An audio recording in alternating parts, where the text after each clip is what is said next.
Well well well बाबा लोग कैसे हो। तो सभी ने स्ट्रेंजिंग सीन 5 का वॉल्यूम 1 देख लिया, फिर कैसी लगी एंडिंग में मजा आया या नहीं। ऑल्सो मैक्स का इतना बड़ा सीक्रेट रोल कोई गैस कर पाया था क्या?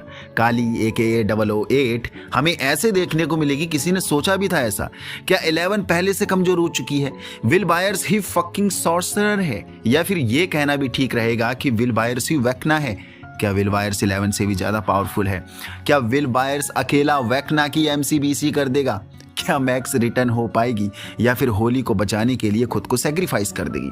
तो वॉल्यूम 1 की एंडिंग अपने साथ ढेर सारे ऐसे ही सवालों को यूं ही छोड़ जाती है बिना जवाब दिए। तो वही बात करने वाले हैं अभी। एंडिंग को तबीयत के साथ करेंगे एक्सप्लेन, ऑल्सो सभी अधूरे सवालों के जवाब ढूंढने की कोशिश करेंगे, कुछ मेजर प्लॉट को ब्रेक डाउन करके अपनी सॉलिड अमेजिंग थ्योरीज के साथ। उससे पहले क्या करना है, वीडियो को लाइक कर देना भर भर के, ताकि सभी स्ट्रेंजिंग फैंस तक ये वीडियो रीच हो जाए। ऑल्सो नए लोग सब्सक्राइब जरूर कर लेना, क्योंकि बहुत लोग अभी भी सब्सक्राइब नहीं कर रहे हैं। प्लीज बाबा लोग please support. Well ending solid हुई है, फुल गूजबम मोमेंट रहा है। अभी तक हम एज्यूम करते आ रहे थे कि वेक्ना विल को उठा ले जाएगा वगैरह वगैरह वगैरह, ये करेगा वो करेगा, लेकिन वेक्ना तो ऐसे आया जैसे उसने विल के अंदर का शैतान जगा दिया हो। मीन्स सारा तामझाम एक बार के लिए विल के अंदर की पावर को जगाने के लिए हुआ था क्या? क्योंकि ये तो तय है, वेक्ना कहीं ना कहीं जानता होगा कि विल काफी पावरफुल है या बाद में पावरफुल हो जाएगा, या फिर ये भी हो सकता है कि वेक्ना को इसका अंदाजा ही नहीं होगा कि विल ऐसा रौद्र रूप भी ले लेगा एट द एंड। मैं अभी तक ये नहीं समझ पा रहा हूं कि विल के अंदर इतनी पावर आई कहां से। यस 11 एंड बाकी लोगों में ढेर सारे एक्सपेरिमेंट्स करके हॉकिंस लैब में, तब जाके उनके पास इतनी पावर्स आई थी। बट विल बायर्स शुरू में ही इतनी पावर दिखा रहा है जो वेक्ना के लेवल की पावर देखने को मिल रही है। हमने स्टार्टिंग में देखने को मिला था कि विल के अंदर वेक्ना ने कुछ ऐसा डाला था, मे बी उसी की वजह से विल इतना पावरफुल तो नहीं हुआ है कहीं। बट अब सवाल ये आता है कि वेक्ना जो 12 बच्चे अपने साथ ले जा चुका है, जिससे उसकी जरूरत है, जिसमें से होली व्हीलर भी एक है, तो उनके साथ भी वही सेम प्रोसेस को रिपीट कर रहा है। क्योंकि हमने होली व्हीलर के मुंह में और उसके साथ 2-3 बच्चों के मुंह में वही पाइप लगा देखा था जो हमने विल बायर्स के मुंह में लगा देखा था। तो क्या इन 12 बच्चों के पास भी एट द एंड विल जैसी पावर आ जाएगी? क्या वेक्ना यहाँ पर अपनी एक आर्मी सेट कर रहा है, या फिर आर्मी बनाने की कोशिश कर रहा है, जिन्हें वो खुद के ही हाइव माइंड से कनेक्ट करके रखेगा, जैसे विल बायर्स भी हुआ है, और सभी को अपने इशारों पर नचा पाएगा और जो भी उसका मंसूबा होगा उसे पूरा करेगा? क्योंकि वेक्ना साफ ये बोलते नजर आया है या आ रहा है कि मुझे ये दुनिया दोबारा से बनानी है एक नए अंदाज में, और इन बच्चों को उठाने के पीछे मकसद ये है कि ये कमजोर हैं, यानी बच्चे, आसानी से मैं इन्हें बिल्ड कर सकता हूं, रीसेप कर सकता हूं। एंड इन बच्चों को रीसेप्ड करने का एक ही अर्थ जाता है कि इन्हें वो अपनी आर्मी का हिस्सा ही बनाएगा, इन्हें अपनी कठपुतली बनाएगा। बाकी वेक्ना ने फिर विल बायर्स को क्यों छोड़ दिया? तो क्या वेक्ना विल का इस्तेमाल कुछ अलग अंदाज में करना चाह रहा है? देखो बहुत से सवाल आते हैं विल को वापस छोड़ने के लिए, कुछ को हम अभी कवर कर लेंगे, क्योंकि विल भी वेक्ना से हाइव माइंड के थ्रू कनेक्टेड है।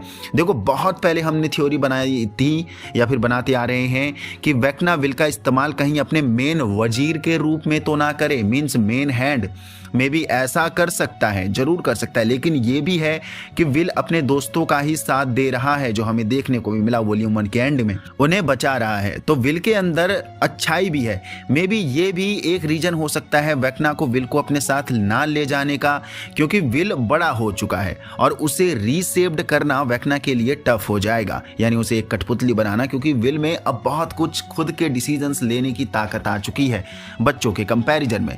बाकी किस किस को लगता है कि विल 11 से भी ज्यादा पावरफुल हो चुका है? भाई मुझे विल ज्यादा पावरफुल देखने को मिला है 11 के मुकाबले।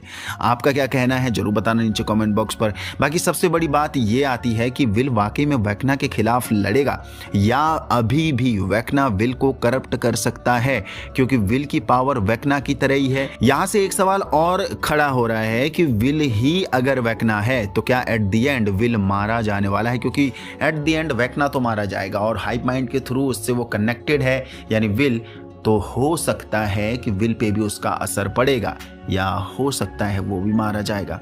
तो ऐसे में फिर वो जो 12 बच्चे लेकर गया है अपने साथ, क्या वो भी मारा जाएंगे? क्योंकि उन्हें तो वो करप्ट जरूर करेगा, एंड 2-3 को कर भी चुका है, यानी होली, व्हीलर एंड उसके साथ को। बाकी एंडिंग में हमें काली उर्फ 008 भी देखने को मिली है, एंड पूरे वॉल्यूम 1 में ये प्लॉट इतना सीक्रेट रखा गया कि साला हमें जरा भी आइडिया नहीं हुआ कि यहाँ वेक्ना नहीं काली ही हो सकती है। देखो, एक बार के लिए मेरी फट रही थी कि साला 11 एंड हॉपर चुतियापा करके कहीं वेक्ना को आजाद ना कर दे उसे मारने के चक्कर में, क्योंकि नो डाउट वेक्ना 11 से ज्यादा पावरफुल देखने को मिल रहा है हमें, जो ट्रेलर से ही पता लग गया था। बट काली का कॉम्बो 11 के साथ तशरीफ फाड़ होने वाला है। समहाउ वेक्ना विल को करप्ट करके अपने साथ ले भी लेगा, तब काली और 11 का कॉम्बो डेफिनेटली इन्हें हरा सकता है, क्योंकि हम जानते हैं काली भी काफी पावरफुल है। बट ये भी हो सकता है कि वेक्ना जो इतना पावरफुल हमें देखने को मिला है, एट द एंड वो उड़ा उड़ा के मार रहा था सभी को, इशारों में मार रहा था जैसे उसके लिए तिनकों का समान हो, जस्ट लाइक थैनोस, चुटकी बजाई और सब कुछ खत्म कर दिया। बस वैसा ही हाल हमारा वेक्ना करते नजर आ रहा है। तो मे बी ये प्लॉट आगे जाकर डेफिनेटली हो सकता है, पॉसिबिलिटी है कि 11, काली एंड विल ये तीनों एक साथ होकर वेक्ना से लड़ेंगे, उसकी आर्मी से लड़ेंगे। क्योंकि अभी हमने वेक्ना की पूरी आर्मी नहीं देखी है। अभी बहुत कुछ पहले भी लीक रूमर आए थे कि हमें माइंड फ्लेयर नहीं देखने को मिला, जबकि माइंड फ्लेयर आने वाला है, एंड और भी न्यू बिग क्रिएचर्स देखने को मिलने वाले हैं, डीमो बैट्स देखने को मिलने वाले हैं। तो इतनी सारी आर्मी से लड़ने के लिए विल की ताकत तो लगेगी।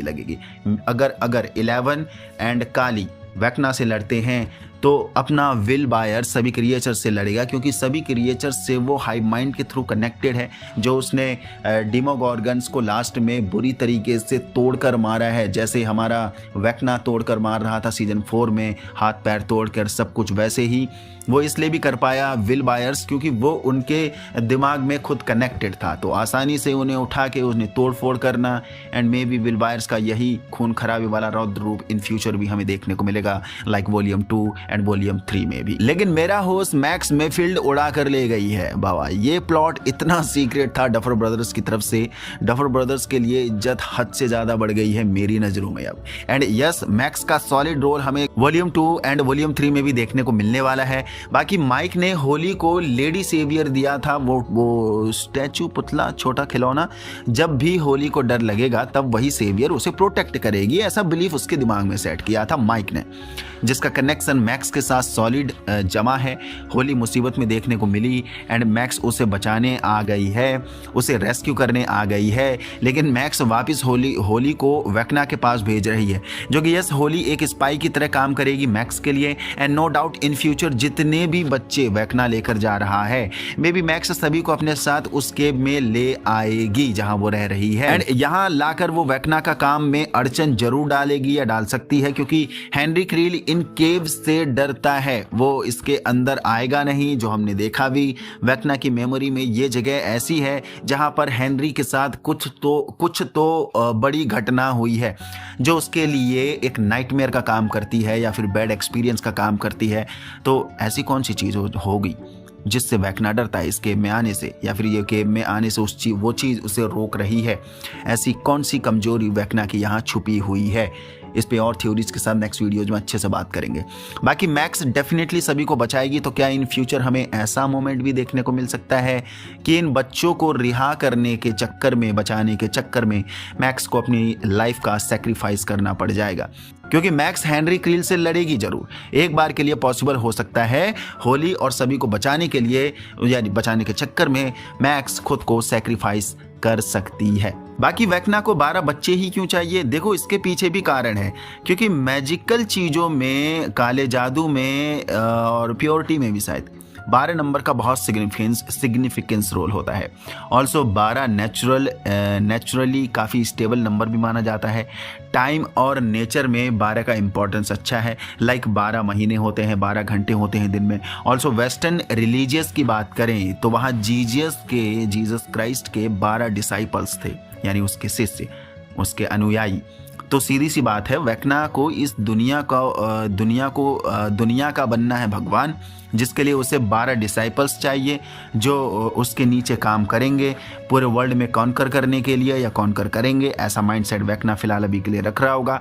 दैट्स वाई वेकना के लिए बच्चों को उठाना एक फाइन चॉइस है, क्योंकि बच्चों को आसानी से मैनिपुलेट करके वेकना उन्हें अपने मंसूबों में लगा सकता है, उनके अंदर पावर भर सकता है, बट वो कंट्रोल्ड रहेंगे वेकना के द्वारा। लेकिन विल 11 एंड काली ऐसा होने नहीं देंगे। ऑल्सो अब तो वेकना के माइंड में मैक्स भी तबाही मचाएगी। जब वो देखेगी कि वेकना और भी बच्चों को ले आया है, तो मैक्स जरूर ये एज्यूम करेगी या समझेगी कि वेकना जरूर कुछ बड़ा करने जा रहा है। बाकी और भी कैरेक्टर्स के परफॉर्मेंस शानदार हमें देखने को मिले हैं। माइक का लीडरशिप वाला रोल भी शानदार देखने को मिला है। डस्टिन अपना दमदार देखने को मिला है। तो ये थी ending explain and major plot breakdown video. बाकी अभी तो वॉल्यूम 1 आया है, एक बार फिर देखेंगे। बहुत सी हिडन डिटेल अभी भी इसमें छुपी हुई हैं, कुछ थ्योरीज हैं, कुछ लीक रूमर पहले से भी पड़े हुए हैं। तो अभी बहुत सी बात करने वाले हैं। थ्योरीज का सिलसिला अभी शुरू हुआ है। जब तक वॉल्यूम 2 नहीं आ जाता, हम ढेर सारी थ्योरीज के साथ बात करने वाले हैं। बाओ मैं खोल के रख दूंगा एक एक तारे, क्योंकि बहुत कुछ मुझे अभी मिल चुका है। यहाँ अभी लगाते हैं विराम। यहाँ तक पहुँच गए तो यस, आपको वीडियो पसंद है तो लाइक कर दीजिए, नया हो तो चैनल को सब्सक्राइब कर दीजिए। बाकी मेरे नए चैनल बाबा लोग को भी सब्सक्राइब कर लेना, जहाँ हम सिर्फ हिंदी सिनेमा के बारे में बात करते हैं, यानी इंडियन सिनेमा के बारे में बात करते हैं। अगर आपको वहाँ पर भी ऐसी breakdown theories and prediction video चाहिए तब